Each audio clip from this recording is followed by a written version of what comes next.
आज मैं आपको बृहस्पतिवार की कथा सुना रही हूँ। प्राचीन काल में एक ब्राह्मण था। वह बहुत ही निर्धन था। उसके कोई भी संतान नहीं थी। उसकी स्त्री बहुत मलिनता के साथ रहती थी। वह न स्नान करती थी, न किसी देवता का पूजन करती थी। प्रातःकाल उठते ही सर्वप्रथम भोजन करती, बाद में कोई अन्य कार्य करती थी। इससे ब्राह्मण देवता बड़ी दुखी थे। बेचारे बहुत कुछ कहते थे, किंतु उसका कोई परिणाम न निकलता। भगवान की कृपा से ब्राह्मण की स्त्री के कन्या रूपी रत्न पैदा हुआ और वह कन्या अपने पिता के घर में बड़ी होने लगी।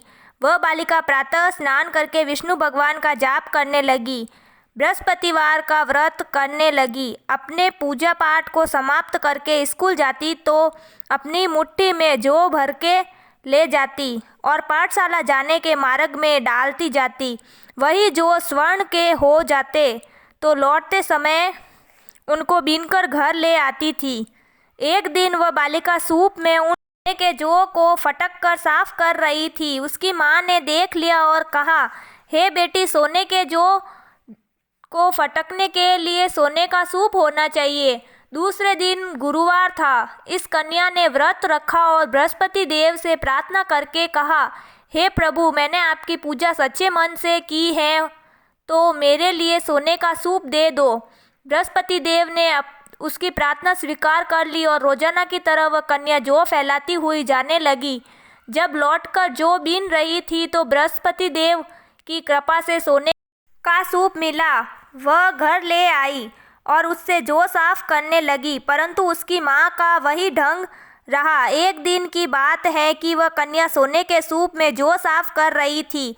उस समय उस शहर का राजपुत्र वहां से होकर निकला। इस कन्या के रूप और कार्य को देखकर मोहित हो गया तथा अपने घर आकर भोजन तथा जल त्याग कर उदास होकर लेट गया। राजा को जब इस बात का पता लगा तो उसने प्रधानमंत्री के साथ अपने पुत्र के साथ गए और बोले, हे बेटा, तुम्हें किस बात का कष्ट है? किसी ने अपमान किया अथवा कोई और कारण है? सो कहो, मैं वही कार्य करूँगा जिससे तुम्हें प्रसन्नता होगी। अपने पिता की राजकुमार ने बातें सुनी तो वह बोला, किसी ने मेरा अपमान नहीं किया है, परंतु मैं उस लड़की के साथ विवाह करना चाहता हूँ जो सोने के सूप में जौ को साफ कर रही थी। ये सुन राजा आश्चर्य में पड़ा और बोला, हे बेटा, इस तरह की कन्या का पता तुम ही लगाओ।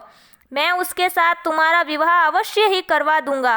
राजकुमार ने उस लड़की के घर का पता बतलाया। मंत्री उस लड़की के घर गए और ब्राह्मण की कन्या का विवाह राजकुमार के साथ संपन्न हो गया।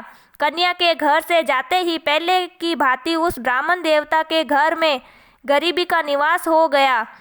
अब भोजन के लिए भी अन्न बड़ी मुश्किलता से मिलता था। एक दिन दुखी होकर ब्राह्मण देवता अपनी पुत्री के पास गए।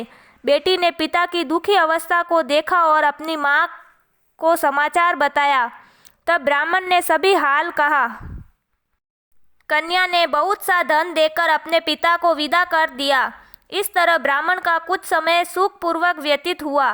कुछ दिन बाद फिर वही हाल हो गया। ब्राह्मण फिर अपनी कन्या के यहाँ गया और सभी हाल कहा तो लड़की बोली, हे पिताजी, आप माताजी को यहाँ ले आओ, मैं उसे विधि बता दूंगी जिससे गरीबी दूर हो जाए। वह ब्राह्मण देवता अपनी स्त्री को साथ लेकर पहुँचे तो पुत्री अपनी माँ को समझाने लगी, हे माँ, तुम प्रातःकाल उठकर प्रथम स्नान आदि करके विष्णु भगवान का पूजन करो तो सब दरिद्रता दूर हो जाएगी।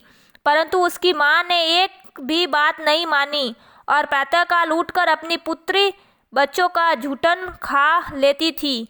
एक दिन उसकी पुत्री को बहुत गुस्सा आया और वह एक रात कोठरी से सभी सामान निकाल दिया और अपनी माँ को उसमें बंद कर दिया।